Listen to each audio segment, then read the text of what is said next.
بسم الله الرحمن الرحيم إن الحمد لله نحمده ونستعينه ونستغفره من يهده الله فلا مضل له ومن يضلل فلا هادي له وأشهد أن لا إله إلا الله وحده لا شريك له وأشهد أن سيدنا ونبينا وحبيبنا وشفيعنا وقرة أعيننا محمدا عبده ورسوله صلى الله تبارك وتعالى عليه وعلى آله وأصحابه وأزواجه وذريته وبارك وسلم تسليما كثيرا.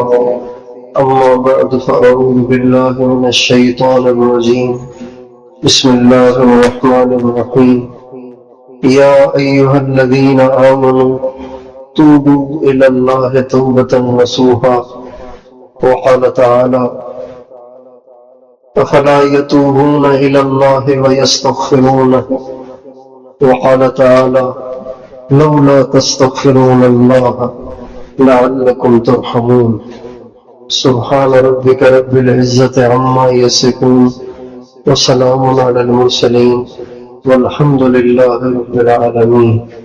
اللهم صل على سيدنا محمد وعلى آل سيدنا محمد وبارك وسلم.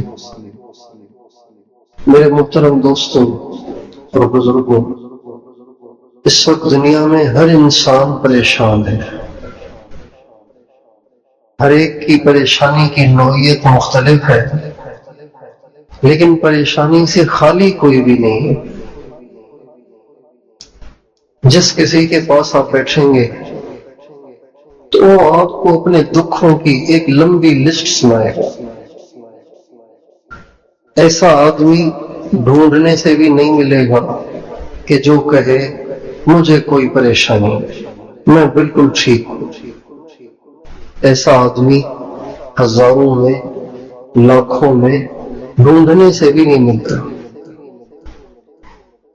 اور یہ دنیا کا حال ہمیشہ سے نہیں ہے، یہ اب ہوا ہے.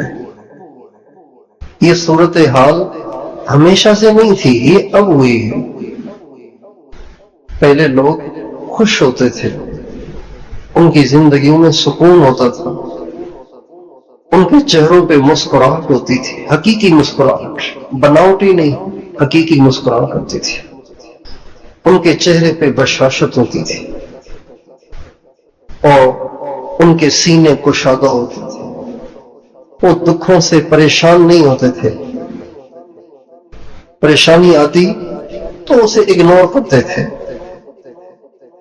لیکن اس وقت صورتحال یہ ہے کہ پریشانیاں جھیلتے جھیلتے اور دنیا کی پریشانی کو سوچتے سوچتے ہر آدمی کی صورتحال ایسی ہو گئی ہے کہ جیسے ڈپریشن کا مریض ہو گیا ہے، حساس ہو گیا ہے، نفسیاتی ہو گیا ہے. اب تھوڑی سی بھی پریشانی آئے تو مایوس ہو جاتا ہے. تھوڑا سا بھی مسئلہ ہو جائے تو اپنی جان سے بیزاری محسوس ہوتی ہے اور دل کرتا ہے بس مر جائے، بس مر جائے، بس مر جائے. ہمارے بزرگ تھے حضرت مولانا محمد عمر صاحب پالم پوری رحمۃ اللہ علیہ، وہ ایک شعر پڑھتے تھے: اب تو کہتے ہیں کہ مر جائیں گے، مر کے بھی چین نہ پایا تو کدھر جائیں گے. آج تو کہتے ہیں پتہ نہیں کب مریں گے، جان چھوٹے گی. تو مر کے تھوڑی جان چھوٹے گی، مر کے تو اور بڑے مسائل ہیں اور بڑی پریشانیاں ہیں. یہ پریشانیاں اسی لیے ہیں کہ اللہ ناراض ہے، اور جب اللہ ناراض ہے تو وہاں جا کے کون سی جنت تیار ہوگی.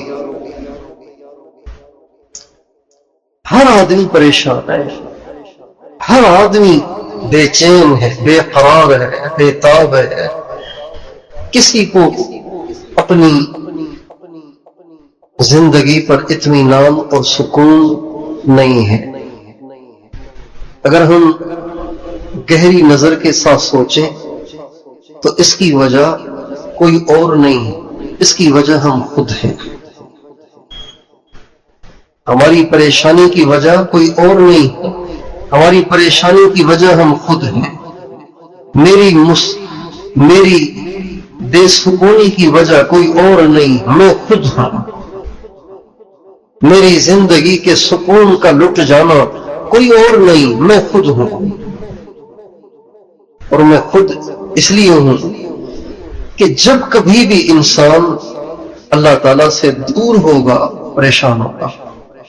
یہ اصولی بات ہے، جتنا اللہ سے دور اتنا پریشان، جتنا اللہ کے قریب اتنا پرسکون۔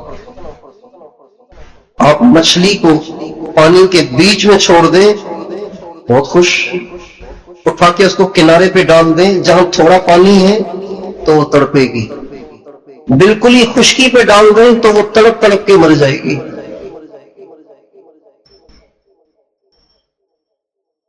ہماری بے سکونی کی وجہ مال کی کمی نہیں ہے، ہماری بے سکونی کی وجہ لوڈ شیڈنگ نہیں ہے، ہماری بے سکونی کی وجہ ہماری غربت نہیں ہے، ہماری بے سکونی کی وجہ مہنگائی نہیں ہے، ہماری بے سکونی کی وجہ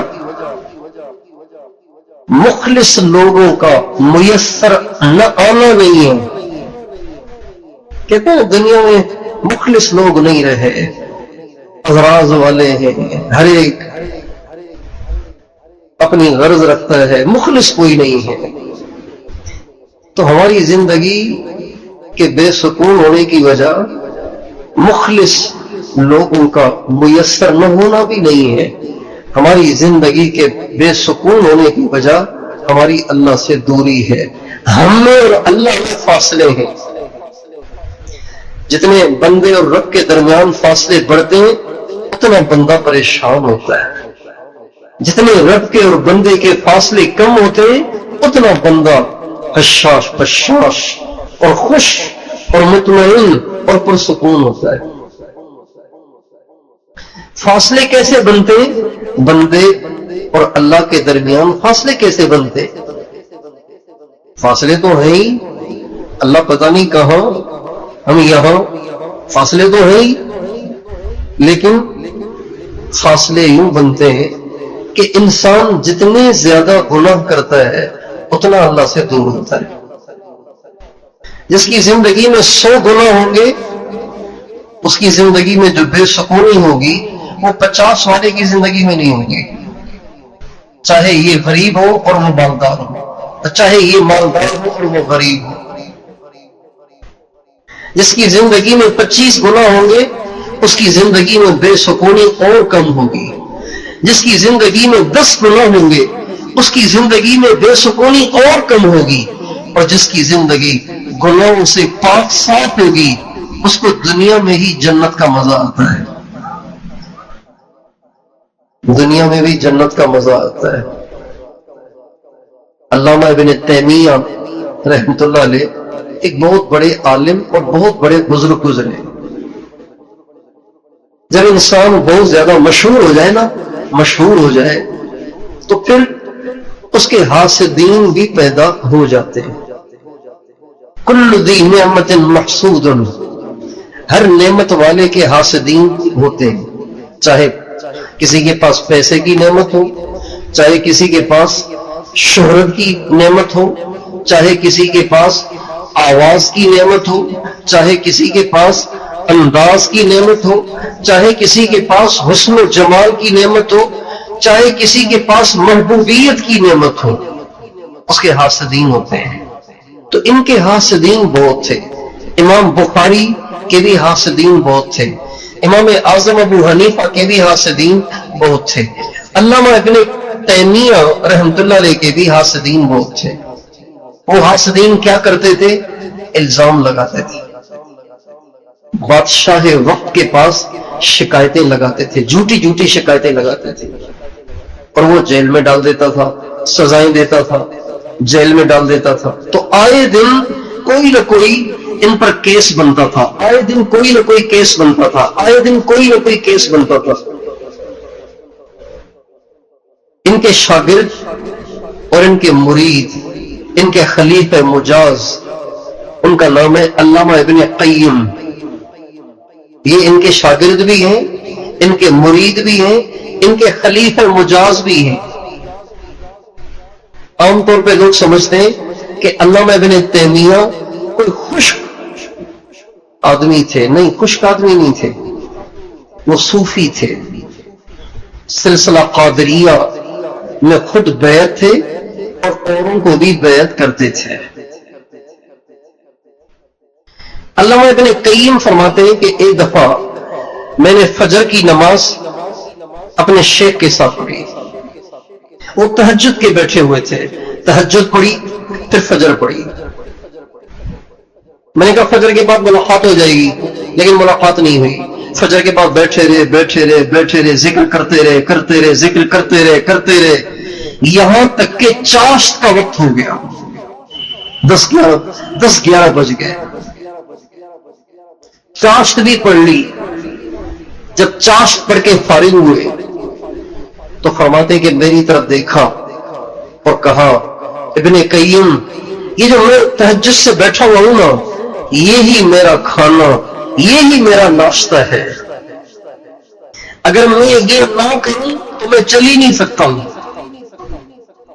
پھر فرمانے لگے یہ جتنے میرے حاسد ہیں جو آئے دن مجھے پریشان کرتے، آئے دن مجھ پہ الزام تراشیاں کرتے، اور آئے دن میرے لیے مسائل کھڑے کرتے، یہ میرا کیا بگاڑیں گے، کیا کریں گے، یہ مجھ سے کیا چھین لیں گے؟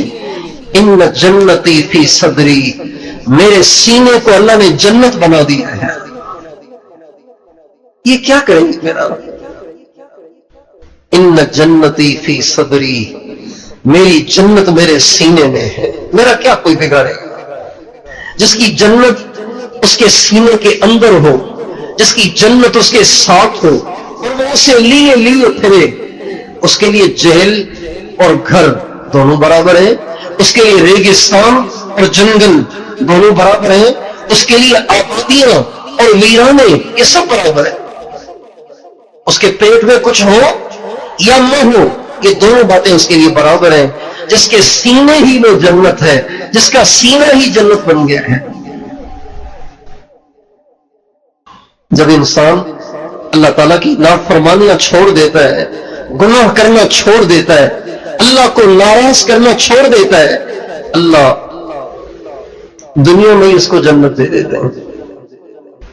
حضرت شیخ الحدیث قطب الاقطاب مولانا محمد زکریا صاحب رحمۃ اللہ علیہ نے اپنی کتاب میں حضرت مولانا شاہ عبد الرحیم صاحب رائے پوری رحمۃ اللہ علیہ کا ایک ملفوظ لکھا ہے کہ بہت دفعہ وہ کہا کرتے تھے آہا جنت کا مزہ آ رہا ہے، جنت کا مزہ آ رہا ہے۔ اور ہمارے حضرت حاجی عبد الوہاب صاحب کی یہ بات تو آپ میں بھی سننے والے بہت ہوں گے کہ فرمایا کرتے تھے اللہ کے نام میں جو مزہ ہے کچھ نہ پوچھو، اللہ کے نام میں جو مٹھاس ہے، اس میں جو لذت ہے، اس میں جو حلاوت ہے، اس میں جو مزہ ہے، اس میں جو سکون ہے، کچھ نہ پوچھو، الفاظ سے بیان ہی نہیں کیا جا سکتا۔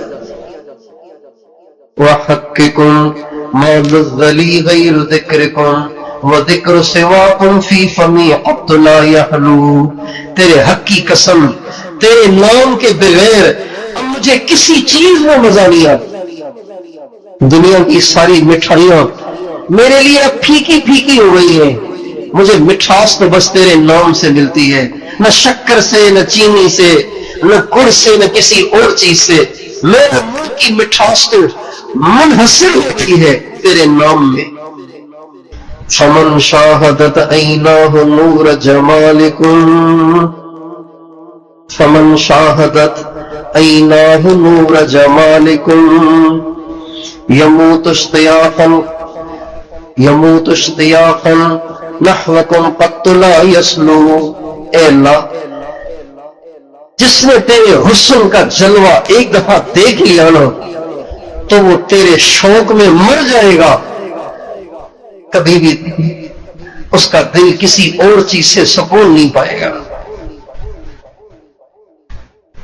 جب انسان اللہ تعالیٰ کی نافرمانیاں چھوڑ دیتا ہے، زبان سے جھوٹ چھوڑ دے، غیبت چھوڑ دے، اوروں کی دل آزاریاں چھوڑ دے، نگاہوں سے غیر محرم کو دیکھنا چھوڑ دے، حسین چہروں کو دیکھنا چھوڑ دے، اور دل میں غلط خیالات کو پکڑنا۔ ایک ہوتے ہیں وہ خیالات جو خود آتے ہیں، وسوسے، اس کو وسوسہ کہتے ہیں، اس کا کوئی گناہ نہیں، اس کا گناہ نہیں ہے بلکہ اس میں اجر ہے۔ جب انسان کو وسوسے آتے ہیں، وسوسے، گندے وسوسے، برے وسوسے، کفریہ وسوسے، تو اس کو اجر ملتا ہے، جو کہ برداشت کرتا ہے نا، پریشانی ہوتی ہے برداشت کرتا ہے، اس پہ اس کو اجر ملتا ہے۔ لیکن برے خیالات پہ پکڑ لو، آنکھیں بند کی ہوئی ہیں اور خیالات کو پکا رہا ہے، یا آنکھیں بند نہیں بھی کی ہوئی، اپنے دل دماغ میں خیالات کو پکا رہا ہے، یہ برا ہے۔ برے خیالات کو پکانا چھوڑ دے، حرام دیکھنا چھوڑ دے، حرام بولنا چھوڑ دے، حرام کھانا چھوڑ دے، حرام پینا چھوڑ دے، پھر دیکھیں زندگی میں کیا مزہ ہے۔ عربی زبان کا مقولہ ہے کہ یہ جو سرکہ ہوتا ہے نا، سرکہ سمجھتے ہیں؟ انگور کا ہوتا ہے اور کھجور کا بھی ہوتا ہے، مختلف چیزوں کا ہوتا ہے سرکہ، کھٹا ہوتا ہے، بہت کھٹا ہوتا ہے۔ تو عربی زبان کا مقولہ ہے کہ سرکہ جو ہے نا، یہ شہد کو خراب کر دیتا ہے۔ اگر آپ سرکے کو شہد میں ڈالیں گے نا تو شہد کا ستیہ ناش ہو جائے گا۔ اسی طرح اگر آپ دودھ میں دہی ڈال دیں تو دودھ کا ستیہ ناش ہو جائے گا۔ لیمو نچوڑ لیں، اس کا ستیہ ناش ہو جائے گا، پھٹ جائے گا۔ تو جس طرح دودھ دہی کے ایک چمچ سے اور لیمو کے نچوڑنے سے برباد ہو جاتا ہے، پھٹ جاتا ہے، کھٹا ہو جاتا ہے، اور سرکے سے شہد خراب ہو جاتا ہے، اسی طرح انسان جتنے گناہ کرتا ہے یہ سب گناہ اس کی زندگی کو خراب کر دیتے ہیں۔ گناہ زندگی کے مزے اور زندگی کے لطف اور زندگی کے چین کو ایسے برباد کر دیتے ہیں۔ اس لیے اس وقت جتنی بے چینی پھیلی ہوئی ہے ہر طرف، اس کی وجہ صرف گناہ ہے اور کچھ نہیں۔ اچھا، دنیا جو ہے اس میں پریشانیاں سب پہ آتی ہیں، اچھوں پہ بھی آتی ہیں، بروں پہ بھی آتی ہیں، لیکن جو نیک لوگوں پہ پریشانیاں آتی ہیں نا، ان پریشانیوں سے ان کا دل پریشان نہیں ہوتا، ذہن پریشان ہوتا ہے، دل پریشان نہیں ہوتا۔ اس کی مثال بالکل ایسی ہے جیسے ایک آدمی گاڑی کے شیشے بند کر کے بیٹھا ہوا ہے اور باہر طوفان آیا ہوا ہے، آندھی آئی ہوئی ہے، مٹی ہی مٹی ہے، لیکن جو اندر بیٹھا ہوا ہے نہ وہ غبار آلود ہے، نہ اس کو کوئی پریشانی ہے، دیکھ سب کچھ رہا ہے لیکن اس کو پریشانی کوئی نہیں ہے، یہ شیشوں کے اندر بند بیٹھا ہوا ہے۔ اسی طرح پریشانی نیک لوگوں پہ بھی آتی ہے، پریشانی اللہ والوں پہ بھی آتی ہے، لیکن اس پریشانی سے ان کا دل پریشان نہیں ہوتا، دل بے چین نہیں ہوتا۔ حضرت علی سے کسی نے پوچھا کہ حضرت دنیا تو پریشانی کا گھر ہے، تو کیسے پتا چلے کہ یہ پریشانی گناہوں کی سزا ہے یا درجات کی بلندی ہے، یہ کیسے پتا چلے؟ تو فرمایا اگر پریشانی کے آنے کے بعد توجہ اللہ کی طرف بڑھ جائے سمجھ جاؤ کہ آزمائش ہے، اور اگر پریشانی کے آ جانے کے بعد دل بے چین ہو اور نیک کام کرنے کو دل نہ کرے، اللہ کے سامنے زاری کرنے کو دل نہ کرے، دعا مانگنے کو دل نہ کرے، رو رو کے اللہ پاک کو اپنے دل کا ٹکڑا سنانے کو دل نہ کرے، اللہ پاک سے اپنی پریشانی کی فریاد کرنے کو دل نہ کرے، سمجھ جاؤ کہ یہ اللہ کی پکڑ ہے۔ دنیا میں پریشانی سب پہ آتی ہے، یہ مطلب نہیں ہے کہ جب ہم گناہ چھوڑ دیں گے تو پریشانیاں بھی بند ہو جائیں گی، پریشانیاں بند نہیں ہوتی، پریشانیاں تو دنیا میں رہتی ہیں، سب پہ آتی ہیں، اور نبی کا ارشاد ہے اشد الناس بلاء الانبیاء ثم الامثل فالامثل، سب سے زیادہ پریشانیاں اللہ نبیوں پہ بھیجتا ہے، پھر اس کے بعد جو نبیوں کے مشابہ ہو ان پر آتی ہیں۔ لیکن جب اللہ والوں پہ پریشانی آتی ہے ان کا دل بے چین نہیں ہوتا، بعض دفعہ پرسکون ہوتا ہے اور بعض دفعہ تو مزہ آتا ہے، آئی ہے پریشانی آتا ہے مزہ۔ الفت میں برابر ہے وفا ہو کہ جفا ہو، الفت میں برابر ہے وفا ہو کہ جفا ہو، ہر چیز میں لذت ہے اگر دل میں مزہ ہو، دل میں مزہ ہو، دل میں محبت ہو، دل میں عشق ہو تو محبوب کا صرف پھول اچھا نہیں لگتا، اس کا پتھر بھی اچھا لگتا ہے۔ محبوب پتھر بھی مارے تو کہتا ہے شکر ہے، کسی نسبت سے یاد تو کیا مجھے۔ میں نے شاید پہلے بھی سنایا تھا، ہمارے مولانا جمشید صاحب ایک واقعہ سنایا کرتے تھے لیلا اور مجنون کا۔ مجنون کو لیلا سے بہت محبت ہو گئی تھی، اور چونکہ محبت زیادہ تھی اور نظر آتی نہیں تھی، ملاقات ہوتی نہیں تھی، تو بیچارہ ہر وقت تڑپتا تھا کہیں ملاقات کی صورت بن جائے، کہیں زیارت کی صورت بن جائے۔ تو کسی نے مجنون کو بتایا کہ لیلا نے ایک دن مقرر کیا ہوا ہے، وہ گھر کے دروازے پہ آتی ہے اور جتنے اس کے دروازے پہ بیکاری جمع ہوتے ہیں ان سب کو تھوڑی تھوڑی بھیک دیتی ہے، اگر آپ کو لیلا کو دیکھنا ہے تو آپ ہی چلے جائیں۔ ان کا بہت اچھا، چنانچہ مجنون بھی پہنچ گیا دوسرے بھیکاریوں کے ساتھ، اور پہلے زمانے میں بھیکاریوں کے پاس کاسا ہوتا تھا، کاسا ایک پیالہ ہوتا تھا، اس کو لے کے بھیک مانگا کرتے تھے۔ تو مولانا سناتے تھے کہ سنتے تھے یوں لیلا کا یہ، سنتے تھے یوں لیلا کا، سنتے تھے کہ لیلا کا یہ معمول تھا، بھیک دیتی تھی جو بھی آتا تھا در پہ اس کے گدا۔ ایک دن مجنوں بھی کاسا ہاتھ میں لے آ پکارا للہ کچھ مجھے بھی دے۔ ایک دن مجنوں بھی کاسا ہاتھ میں لے کے لائن میں لگ گیا اور آ کے اس نے صدا لگائی اللہ کے واسطے کچھ مجھے بھی دے دو۔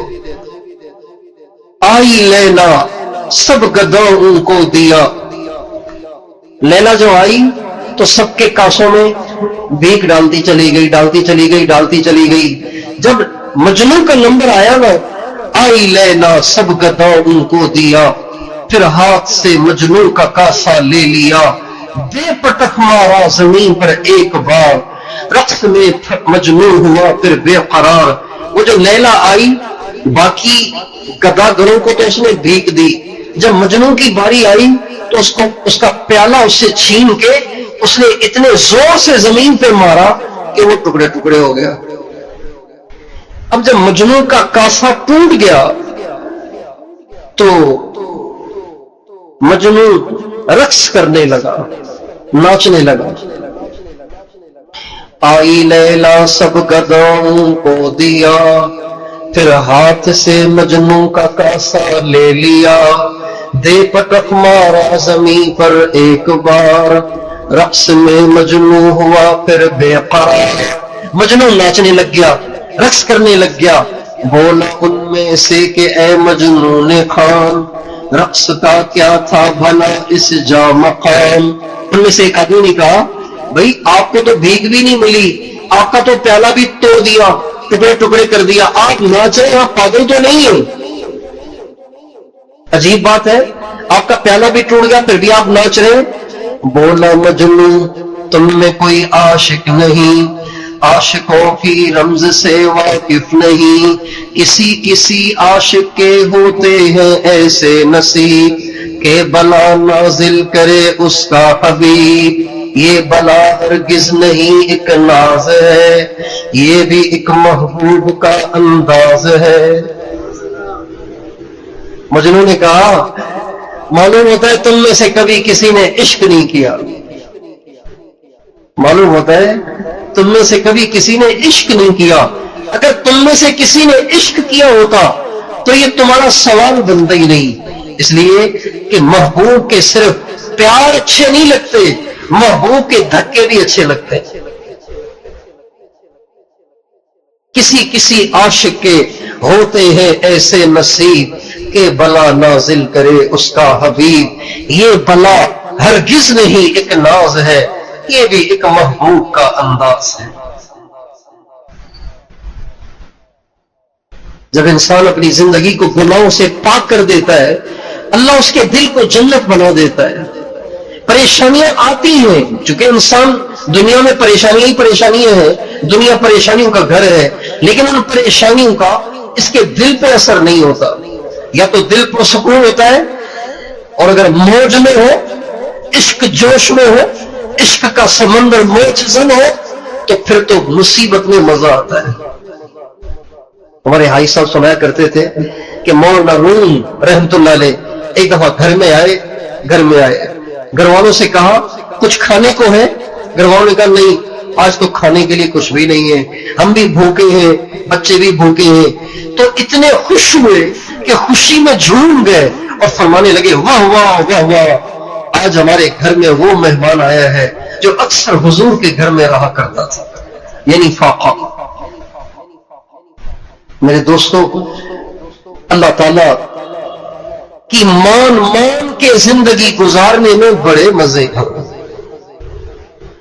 ہم لوگ یہ مزے اور یہ سکون اور یہ راحت اور یہ لطف ڈھونڈتے ہیں دنیا کے مال و متاع میں، دنیا کے اسباب میں، اس لیے گھر اچھے سے اچھا بناتے ہیں، اس کی ڈیکوریشن زیادہ سے زیادہ کرتے ہیں، اس میں سہولت کے سارے سامان جمع کرتے ہیں، لیکن سکون پھر بھی نہیں ہے۔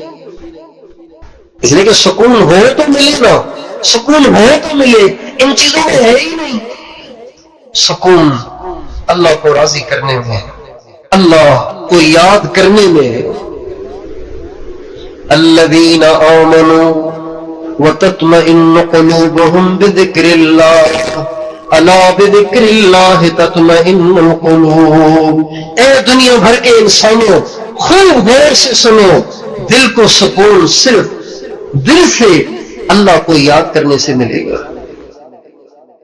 عام طور پہ لوگ سمجھتے ہیں کہ اس سے مراد تسبیح ہے، اس سے مراد تسبیح نہیں ہے۔ دل کے سکون کا ذریعہ تسبیح نہیں ہے، تسبیح نہیں ہے۔ آپ چاہے کتنے وظیفے پڑھ لیں، سکون نہیں ملے گا جب تک کہ ہم گناہ نہ چھوڑیں۔ گناہ چھوڑیں گے پھر تنہائی میں بیٹھ کے دل کی گہرائیوں سے اللہ کو یاد کریں گے، پھر مزہ آئے گا۔ ادھر گناہ چل رہے اور ادھر تسبیح چل رہی ہے، سکون نہیں ملے گا۔ گناہ چھوڑ کے پھر اللہ کو یاد کریں، پھر دیکھیں کتنا مزہ آتا ہے۔ بہت سے ساتھی کہتے ہیں کہ جی مراقبے کی کوشش بہت کرتے ہیں، ہوتا ہی نہیں، ذکر کی کوشش کرتے ہیں، ہوتا ہی نہیں، ذکر پورا نہیں ہوتا، دل ہی نہیں لگتا، دھیان ہی نہیں جمتا۔ بہت سارے ساتھی کہتے ہیں بھائی دھیان کیسے جمے گا جب سارا دن آپ دنیا کی رنگینیوں کے مشاہدے کریں گے، تو کیسے مزہ آئے گا ذکر میں؟ آپ نگاہوں کو جھکا کے دیکھیں، اپنی زبان پہ پابندی لگا کے دیکھیں، حرام دیکھنا، بولنا، سننا، سوچنا، کھانا اور پینا چھوڑ کے دیکھیں، پھر اللہ کا نام لیں، پھر مزہ نہ آئے تو کہنا۔ اس لیے دیندار طبقہ اور دنیا دار طبقہ، یہ دونوں طبقے ہمارے زمانے میں اس غلط فہمی میں مبتلا ہے۔ جو دین سے بیزار ہیں وہ تو مادی اسباب ہی کی طرف توجہ کرتے ہیں، اور جن میں کچھ دینداری ہے جب وہ پریشان ہو تو وہ بھاگے ہوئے جاتے عاملوں کے پاس، ان سے وظیفے لیتے ہیں، اس کے لیے وظیفہ، اس کے لیے وظیفہ، اس کے لیے وظیفہ۔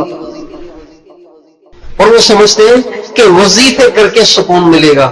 نہیں, وظیفے کر کے سکون نہیں ملے گا. سکون ملے گا گناہ چھوڑنے سے. یقین جانیے گناہ کو چھوڑنے سے اللہ تعالیٰ کی رحمت اتنی متوجہ ہوتی ہے کچھ نہ پوچھو. اور جس کو جتنے زیادہ گناہ کے مواقع میسر آئے اور وہ گناہ نہ کرے اتنا زیادہ وہ اللہ کی رحمت کا مستحق ہوتا ہے. ایک آدمی سارا دن مسجد میں بیٹھا ہوا ہے, نکلتے ہی نہیں باہر, اور تنہا ہے, لوگوں سے میل جولی نہیں ہے. اس کو گناہ کے مواقع کم میسر ہیں. بڑا موبائل بھی نہیں اس کے پاس, پیکج کرنے کے پیسے بھی نہیں اس کے پاس. اب اس کے پاس گناہ کے مواقع کم ہے, اس پر اللہ کی رحمت کم آئے گی. اور جو بازار میں ہے, یونیورسٹی میں ہے, کالج میں ہے, باہر کے ماحول میں ہے, چاروں طرف عورتیں ہیں, چاروں طرف بے حیائی ہے, ہر طرف میوزک کی آوازیں ہیں, جھوٹ, دغا, فراڈ, دھوکہ عام ہے, 2 نمبری عام ہے. یہ سب کچھ کے ہوتے ہوئے یہ اپنے دامن کو بچا کے چل رہا ہے. اس پر جو اللہ کی رحمت آئے گی وہ بیت اللہ کے پردے سے چمٹے ہوئے پہ بھی نہیں آئے گی. اس لیے آپ دیکھیں گے کہ جو یونیورسٹی میں پڑھنے والے نوجوان اپنے دامن کو بچاتے ہیں ان کے چہروں پہ عجیب نور ہوتا ہے. حالانکہ برائی کے ماحول میں رہتے ہیں, انگریزی پڑھ رہے, قرآن نہیں پڑھ رہے, حدیث نہیں پڑھ رہے, فقہ نہیں پڑھ رہے, لیکن ان کے چہروں پہ نور ہوتا ہے, ان کی زندگی میں دین ہوتا ہے. جو اچھے ماحول میں بھی ہوں, مدرسے کے ماحول, دین کے ماحول میں ہوں, لیکن گناہوں سے نہیں بچتے تو وہ اس ماحول میں رہ کے بھی بیچارے ویران ہوتے ہیں, خالی ہوتے ہیں. ان کے چہروں پہ وحشت ہوتی ہے, ان کے چہروں پہ ظلمت ہوتی ہے, ان کی طبیعتوں میں بے چینی ہوتی ہے. اللہ تعالیٰ قرآن پاک میں ایک عجیب بات فرماتے ہیں. ایک آدمی ہے, ساری رات کھانستا ہے, سو نہیں پاتا, ڈاکٹر سے دوائی لی ہوئی ہے وہ بھی نہیں کھا رہا, ٹھنڈا پانی پینا بھی نہیں چھوڑ رہا, ساری رات کھانستا بھی ہے. جب کوئی دیکھے گا کہ یہ ساری رات کھانستا ہے اللہ کا بندہ, پھر بھی یہ ٹھنڈا پانی نہیں چھوڑ رہا, پھر بھی دوائی نہیں کھا رہا, تو لا محالہ وہ کبھی نہ کبھی تو کہے گا بھائی آپ دوائی آخر کیوں نہیں, ساری رات کھانستے پھر بھی آپ دوائی نہیں کھاتے, کیا مسئلہ ہے یار آپ کو؟ مثال واضح ہوئی. آپ کو کیا مسئلہ ہے, آپ کیوں نہیں دوائی کھاتے, ساری رات کھانستے رہتے ہیں پھر بھی دوائی نہیں کھاتے؟ بالکل اسی لہجے میں اللہ تعالیٰ قرآن پاک میں فرماتے ہیں لولا تستغفرون اللہ لعلکم ترحمون. اتنے پریشان ہو پھر بھی استغفار نہیں کرتے, کیا ہو گیا تمہیں؟ لولا, کیوں نہیں کرتے استغفار, کیوں نہیں گناہ چھوڑتے, کیوں نہیں نافرمانیاں چھوڑتے, کیوں نہیں بدنگاہی چھوڑتے, کیوں نہیں بدزبانی چھوڑتے تاکہ میں تم پہ رحم کروں. لولا تستغفرون اللہ لعلکم ترحمون. آخر تمہارے ساتھ کیا مسئلہ ہے بھائی, کیوں نہیں چھوڑتے تم گناہ؟ چھوڑ دو, دیکھو میری رحمت کیسے آتی ہے. لعلکم ترحمون, گناہ چھوڑ دو, گناہ چھوڑ دو, توبہ کر لو, مجھ سے معافی مانگ لو, دیکھو میں کیسے رحم کرتا ہوں, دیکھو میں تمہاری کیسے سنتا ہوں, دیکھو تمہارے کیسے مسائل کو حل کرتا ہوں. ہمارے مسائل کا حل اب وظیفوں میں نہیں ہے, ہمارے مسائل کا حل اب یہ ہے, اس میں ہے کہ ہم گناہ چھوڑ دیں, اللہ کو ناراض کرنا چھوڑ دیں, اللہ سے بگاڑ کے ہم سکون کی زندگی چاہیں. بتائیے ہے کوئی عقل میں آنے والی بات؟ اللہ کی دھرتی, اللہ کی زمین, اللہ کا آسمان, اللہ کا سارا جہان, اللہ کے بنائے ہوئے موسم, اللہ کا بنایا ہوا دن, اللہ کی بنائی ہوئی رات, اللہ کا دیا ہوا دن, اس میں کیسے سکون آئے گا جب تک اللہ راضی نہ ہو، جب تک اللہ سے صلح نہ ہو۔ یہ نبیوں کی دعوت ہے، نبیوں کی دعوت ہے۔ نبی ہر ایک کو کہتے ہیں چھوڑ سب کچھ، چل اللہ کی طرف۔ فَفِرُّوا إِلَى اللَّهِ، دوڑو اللہ کی طرف۔ تو بھائی میں آپ، ہمارے بچے، ہماری بیویاں، ہماری عورتیں، ہمارے مرد، ہمارے عوام، ہماری عوام، ہمارے خواص، ہم سب کے سب توبہ کریں، اللہ سے معافی مانگو، گناہوں کو چھوڑ دیں۔ اور جن گناہوں کی عادت پڑ گئی ہے، جن گناہوں کی عادت پڑ گئی ہے، کئی دفعہ اسے چھوڑنا چاہا نہیں چھوٹ رہے، دو کام کریں۔ کتنے کام کرنے؟ کتنے کام کرنے؟ اور ان دونوں میں کوئی خرچہ نہیں ہے۔ ایک، توبہ کرنا نہ چھوڑے۔ عادت ہو گئی ہے گناہ کرنے کی، کوئی بھی گناہ ہے جس کی عادت پڑ گئی ہے، دو کام کریں۔ ایک تو توبہ کرنا نہ چھوڑیں، جب گناہ نہیں چھوڑ رہے تو توبہ بھی تو نہ چھوڑے نا۔ یہ کیا بات ہوئی؟ گناہ چھوڑنے نے توبہ چھوڑ دی؟ توبہ کرنا نہ چھوڑے۔ اگر ایک گناہ کی عادت اتنی ہے کہ دن میں کئی دفعہ ہوتا ہے تو کئی دفعہ توبہ کریں، ایک کام۔ دوسرا کام یہ کہ اہل اللہ کی صحبت اختیار ہے۔ اللہ کی قسم کبھی نہ کبھی ضرور چھوٹ جائے گا، چاہے کتنا پرانا گناہ ہو، ضرور چھوٹے گا، ضرور چھوٹے گا، ضرور چھوٹے گا۔ ہم القوم لا یشقی بہم جلیسہم، یہ ایسے لوگ ہوتے ہیں کہ ان کے پاس بیٹھنے والا کبھی محروم نہیں ہوتا، ضرور ملتا ہے اسے۔ ہماری 99% نوجوان نسل گناہوں کی عادی ہو گئی ہے، بلکہ 99.99 جو دیندار بھی ہے، دینی ماحول میں بھی رہتے ہیں، ان کی تنہائیاں بھی پاک نہیں ہیں۔ اگر وہ نجات چاہتے ہیں، اگر وہ چھٹکارا چاہتے ہیں اور یقیناً چاہتے ہیں، یہ دو کام کر لیں، توبہ کرنا نہ چھوڑیں، پھر کر لیں، پھر ہو گیا پھر کر لیں، پھر ہو گیا پھر کر لیں، پھر ہو گیا پھر کر لیں، پھر ہو گیا پھر کر لیں، پھر ہو گیا پھر کر لیں۔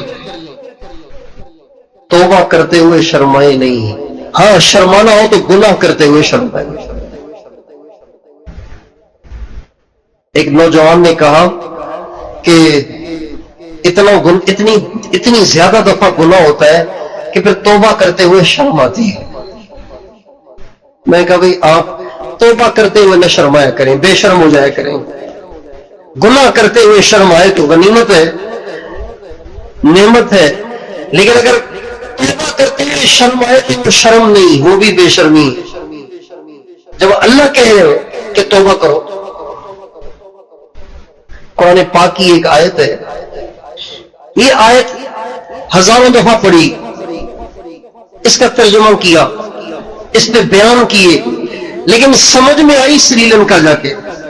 سری لنکا گئے تو سفر میں ایک دفعہ ایک مدرسے میں بیان ہوا، مدرسے میں بیان کرتے کرتے وہ آیت سمجھ میں آئی، اللہ نے سمجھائی، اور جس دن یہ آیت سمجھ میں آئی، یقین جانیے اپنی بری عادتوں کی وجہ سے طبیعت میں آئی ہوئی ساری مایوسی اللہ نے ختم کر دی۔ آپ بھی سن لیجئے، اللہ تعالیٰ فرماتے ہیں ان رحمتی وسعت کل شیء۔ اس کا ترجمہ ہم عام کرتے ہیں میری رحمت ہر چیز سے وسیع ہے، لیکن عربی لغت کے لحاظ سے اس کا صحیح ترجمہ یہ ہے کہ میرے بندو میری رحمت میں ہر چیز کی گنجائش ہے۔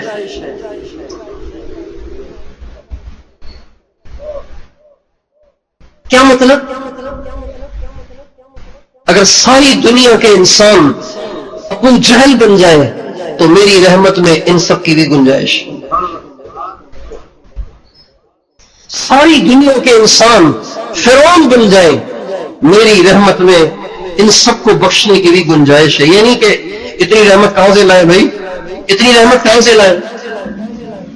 صابن کی ٹکیا ہے ایک اور کپڑے ہیں 50 جوڑے. بھائی 50 جوڑے کیسے دھلیں گے ایک صابن کی ٹکیا سے؟ بھائی ایک صابن کی ٹکیا میں اس کی گنجائش ہی نہیں. اللہ تعالیٰ فرماتے ہیں میری رحمت میں ہر چیز کی گنجائش. سارے فرعون ہو جائے، سارے قارون ہو جائے، سارے ابو جہل ہو جائے، سارے باغی ہو جائے، میری رحمت میں اتنی گنجائش ہے کہ سب کو بھی بخش دو تو بھی کمی نہیں آئے گی.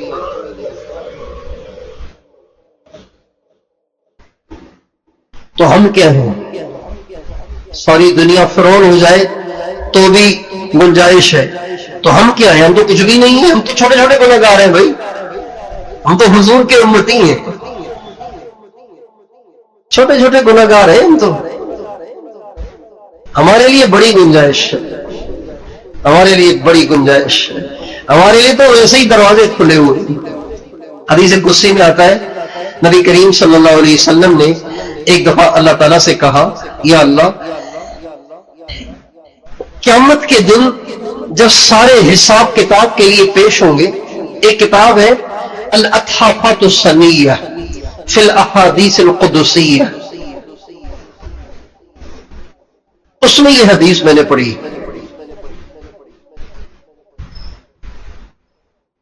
اللہ کے نبی نے ایک دفعہ اللہ تعالیٰ سے کہا یا اللہ کل قیامت کے دن آپ میری امت کا حساب میرے حوالے کر دینا، میری امت کا حساب میرے حوالے کر دیں. اگر کسی بچے کا پیپر اس کی ماں کے حوالے کیا جائے، اس کی ماں کہے کہ میرے بیٹے کا پیپر میرے حوالے کر دیں، میں اس کا پیپر چیک کروں گی، تو بتائیے اس کے فیل ہونے کی کوئی خطرہ ہے؟ اس کے فیل ہونے کا بولیے بھائی، اس کے فیل ہونے کا کوئی خطرہ ہے؟ ہمارے نبی اللہ سے کہہ رہے ہیں یا اللہ میری امت کا حساب آپ مجھے دے دینا.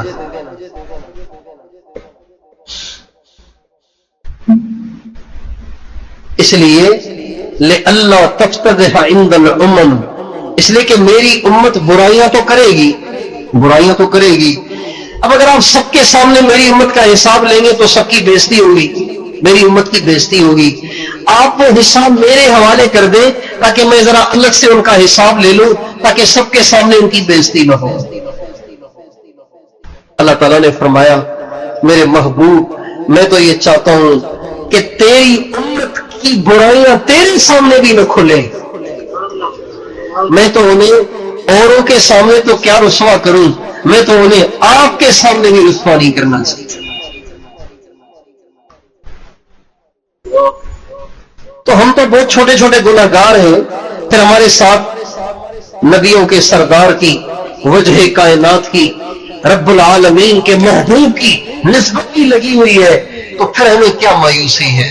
ہمارے تو مزے ہی مزے ہیں. صرف جھکنے کی دیر ہے، صرف آنے کی دیر ہے، ہاتھ اٹھانے کی دیر ہے، آنسو بہانے کی دیر ہے. اللہ اپنی رحمت کے دروازے دیکھیں کیسے کھولتا ہے. ہمارے نبی کا ارشاد ہے ان اللہ یبسط یدہ باللیل لیتوب مسیء النہار ویبسط یدہ بالنہار لیتوب مسیء اللیل. اللہ تعالیٰ سارا دن، آپ اندازہ لگائیے، بے نیاز بادشاہ سارا دن اپنی باہیں پھیلائے رکھتا ہے. سارا دن کس کے لیے؟ رات کے گناہگاروں کے لیے. بھائی باہیں تو آدمی پھیلاتا ہے فرما برداروں کے لیے، نیکوکاروں کے لیے، پرہیزگاروں کے لیے. آپ علیہ السلام فرماتے ہیں اللہ تعالیٰ اپنا ہاتھ پھیلائے رکھتا ہے کس کے لیے؟ جس نے ساری رات گناہ کیے تھے، اور ساری رات باہیں پھیلائے رہتا ہے کس کے لیے؟ جس نے سارا دن گناہ کیے تھے. اب آپ علیہ السلام کے اس ارشاد سے کیا مقصود ہے؟ سوائے اس کے کہ گناہگاروں کو مایوس نہیں ہونا چاہیے، جھکنا چاہیے، مانگنا چاہیے، پڑ جانا چاہیے، اللہ تعالیٰ سے اپنے گناہوں کی معافی مانگنی چاہیے. تو کیا خیال ہے توبہ کر لیں کہ نہیں؟ توبہ کر لیں، توبہ کر لیں. آپ کی آواز سے ہی نہیں آ رہی. کر لیں توبہ. تو کون کون توبہ کرتا ہے؟ بس گناہ نہ کریں. جب کبھی گناہ کا خیال آئے، جب کبھی گناہ کا موقع آئے، جب کبھی گناہ کا ماحول بنے، جب کبھی گناہ کی طرف طبیعت مائل ہو، اس سے پوچھیں کیا اللہ نہیں دیکھ رہا؟ اللہ تعالیٰ فرماتے ہیں اَيَحْسَبُ أَن لَّمْ يَرَهُ أَحَدٌ، کیا اس نے سمجھا کہ اس کو کوئی نہیں دیکھ رہا؟ أَلَمْ يَعْلَمْ بِأَنَّ اللَّهَ يَرَى، کیا اسے معلوم نہیں کہ اللہ دیکھ رہا ہے؟ اپنے آپ سے پوچھیں. ٹھیک ہے کر لو گناہ، لیکن یہ بتاؤ اللہ نہیں دیکھ رہا؟ ایک سوال. دوسرا، مرنا نہیں ہے؟ مرنا نہیں ہے کسی دن؟ قبر میں نہیں جانا؟ گناہ کر رہے ہو وہ لکھا جائے گا، قبر میں نہیں جانا. تیسرا سوال، اللہ کے سامنے اس گناہ کا عذر پیش کر سکتے ہو کہ یا اللہ مجھے یہ مجبوری تھی اس لیے میں نے یہ گناہ کر لیا؟ چوتھا سوال اپنے آپ سے، کس کی نافرمانی کرنے لگے ہو؟ جس نے آنکھیں دی ہیں، جس نے زبان دی ہے، جس نے کان دیے ہیں، جس نے ہاتھ دیے ہیں، جس نے پاؤں دیے ہیں، جس نے دل دیا ہے، جس نے سارا وجود بخشا ہے. ایک چیز آپ کی ڈیمیج کر دے، معذور ہو جائیں گے آپ. اس کو ناراض کرنے لگے ہو، اس کی نافرمانی کرنے لگے ہو. اگلا سوال، جو گناہ کرنے لگے ہو اس کی سزا دوزخ ہے، برداشت کر لو گے؟ اللہ تعالیٰ توفیق دے تو ماچس اٹھا کے تیلی جلا کے ہتھیلی کو دکھائیں، دیکھو برداشت کر لو گے؟ کر سکتے ہو تو کر لو، کر سکتے ہو تو کر لو، نہیں کر سکتے ہو تو باز آ جاؤ. جب یوں اپنے آپ کے ساتھ آپ لڑائی لڑیں گے اور پھر اللہ سے کہیں گے اے اللہ شیطان حاوی ہے، نفس حاوی ہے، وہ مجھ سے کرانا چاہتا ہے، میں نہیں کرنا چاہتا، تو مجھے بچا. اللہ ضرور بچائے گا، اللہ ضرور بچائے گا. آپ دیکھنا اللہ بچائے گا. وراودته التي هو في بيتها عن نفسه وغلقت الابواب وقالت هيت لك. اللہ تعالیٰ آج کی ساری نوجوان نسل کو ایک قصہ سنانا چاہ رہے ہیں. پوری نوجوان نسل، مردوں کو، عورتوں کو، لڑکوں کو، لڑکیوں کو ایک قصہ سنا رہے ہیں. وراودته التي هو في بيتها عن نفسه، اور یوسف کو بہکایا، یوسف کو بہکایا، پھسلایا اور مائل کیا. کس نے؟ اس نے جس کے گھر میں رہتے تھے. کتنا آسان تھا بہکنا. بھئی جس کے گھر میں آدمی رہتا ہو وہ اگر بہکائے تو بہکنا آسان ہوگا کہ نہیں ہوگا؟ بولیے تو صحیح. وراودته التي هو في بيتها عن نفسه، اور بہکایا یوسف کو، پھسلایا یوسف کو، پھسلایا یوسف کو اس نے جس کے گھر میں رہتے تھے. اور وہ پتہ ہے کون تھی؟ وہ بادشاہ کی بیوی تھی، بادشاہ کی بیوی، بہکانے والی بادشاہ کی بیوی، اور گھر بھی اس کا. اور بہکا رہی ہے، مائل کر رہی ہے. اور پھر کیا کیا؟ وراودته التي هو في نفسها وراودته التي هو في بيتها عن نفسه وغلقت الابواب وقالت هيت لك. دروازے سارے بند کر کے ان کو تالا لگا دیا. غلقت کا معنی تالا لگانا، غلقت کا معنی بند کرنا، غلقت کا معنی تالا لگانا. وغلقت الابواب وقالت هيت لك، دروازوں کو تالے لگا کے کہنے لگی اب تو کوئی نہیں آئے گا، اب تو کوئی نہیں دیکھے گا، اب تو آ جا، هيت لك، اب تو آ جا. یوسف علیہ السلام کیا کہنے لگے؟ قال معاذ اللہ، اے اللہ تو ہی بچائے گا.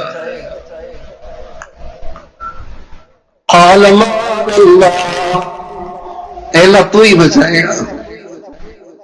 چنانچہ جب اللہ کو پکارا، سارے اسباب کے ہوتے ہوئے، مواقع کے ہوتے ہوئے، جب اللہ کو پکارا اللہ تعالیٰ فرماتے کذالک لنصرف عنہ السوء والفحشاء، پھر ہم نے اس کو بچا دیا،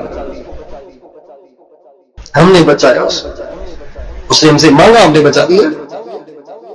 اس ساری دنیا کے لڑکے لڑکیوں کو اللہ نے قرآن میں قصہ سنایا ہے، دیکھو میرے ابی یوسف سے سبق حاصل کرو کہ اس کو کتنے گناہ کے اسباب ملے اور کتنے اسباب کے مواقع ملے، کتنے گناہوں کے مواقع ملے، لیکن اس نے اپنے دامن کو بچا لیا، اپنے دامن کو بچا لیے۔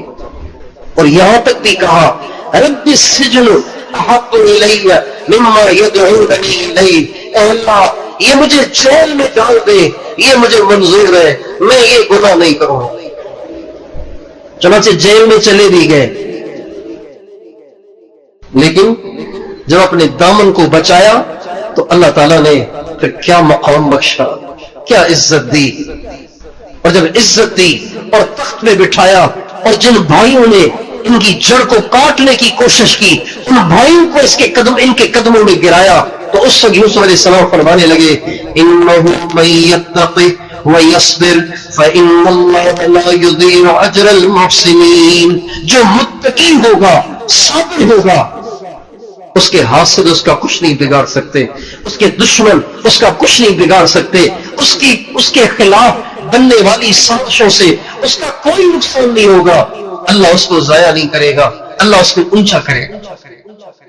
تو اس لیے میں اور آپ یہ نیت کریں کہ گناہ کے چاہے کتنے مواقع ملے گناہ نہیں کرنا، ہو جائے توبہ، ہو جائے توبہ، ہو جائے توبہ۔ ایک ساتھی نے کہا کہ جی کب تک توبہ کرے، گناہ تو چھوٹ ہی نہیں رہے، تو میں نے اس سے کیا کہ بھائی کپڑے تو صاف رہتے ہی نہیں، پھر کب تک دھوئے؟ کوئی اس لیے کپڑے دھونا چھوڑ دیتا ہے کہ میلے تو پھر ہو جائیں گے، بھائی میلے ہو جائیں گے پھر دھوئیں گے، پھر ہو جائیں گے پھر دھوئیں گے، پھر ہو جائیں گے پھر دھوئیں گے، میلے کرتے رہتے ہیں دھوتے رہتے ہیں۔ بس اتنی ہی بات ہے کہ جب میلے ہوتے ہیں تو اس وقت میلے کرنے کی نیت نہیں ہوتی، خود ہو جاتے ہیں، بس یہ بات ہے، نیت نہ ہو کہ گناہ کرنا ہے، ہو جائے گا تو توبہ کر لیں، پھر ہو جائے پھر کر لیں، پھر ہو جائے پھر کر لیں، پھر ہو جائے پھر کر لیں، کرتے رہیں گے۔ ہم کر کر کے تھک سکتے ہیں، اللہ معاف کر کر کے نہیں تھکے گا۔